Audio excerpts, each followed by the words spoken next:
All right, let's talk about something that every single coder runs into, variable scope. It sounds kind of technical, but really it's all about a simple question. Where does my variable live and who's allowed to see it? Let's dive right in. You know the feeling, right? You write a line of code, you create a variable, you're positive it's there. Then a few lines later, boom, your program crashes, screaming that it has no clue what you're talking about. It's like a magic trick you never wanted to see. Well, today, we're going to pull back the curtain and solve this mystery for good. So to really wrap our heads around scope, we're going to use a really simple, but honestly a super powerful analogy. Just picture your entire script, your whole program, as a house. Here's how it all breaks down. The entire script you write, that's the house itself.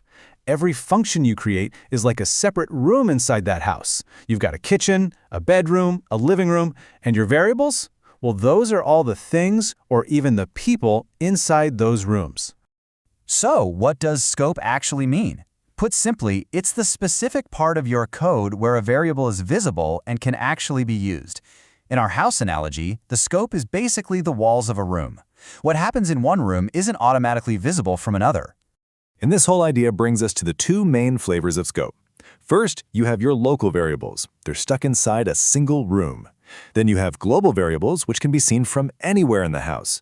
Think of it as private versus public. Let's break them down. Okay, first up, local scope.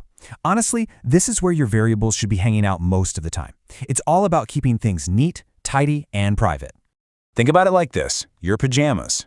You keep them in your bedroom, you use them in your bedroom. They belong there. Nobody in the kitchen really needs to know or care about your pajamas. That is a perfect local variable. It's born inside a function and it can only be used inside that very same function. So let's see this in some actual code. We've got our bedroom routine function, our bedroom. Inside, we create a local variable called pajamas. When we ask the code to print the pajamas variable from inside that room, it works perfectly, no problem. The variable is totally visible within its own walls. But watch what happens the second we step out into the hallway. If we try to print that same pajamas variable from outside its function, bam, the program just crashes. We get a name error. Why? Because out here in the main part of the code, the program has literally no idea what pajamas is. Its scope is trapped inside the bedroom.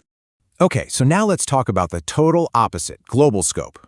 These are the variables that absolutely everyone in the house knows about, no matter which room they happen to be in.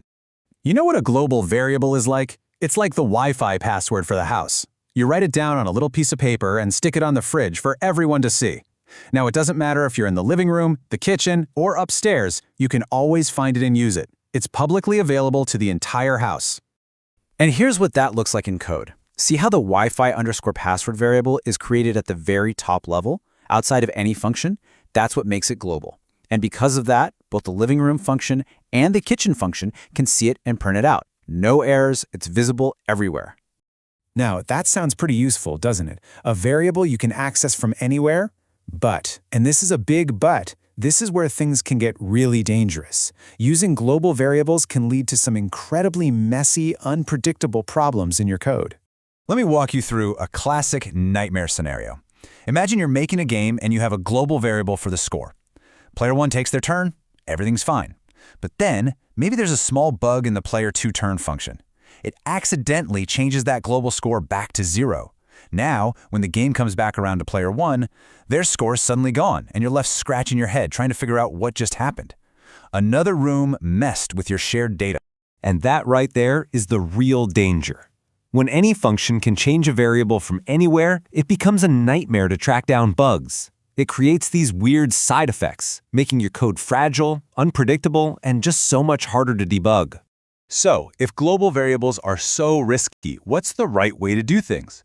Well, it all comes down to one simple, incredibly important rule. This is the big takeaway. This is what you need to remember. Confine your variables. Always, always try to keep them as local as you possibly can. Keep your pajamas in the bedroom. Keep your kitchen stuff in the kitchen. By keeping your data tucked away where it belongs, your code becomes way more robust, predictable, and just a whole lot easier to work with.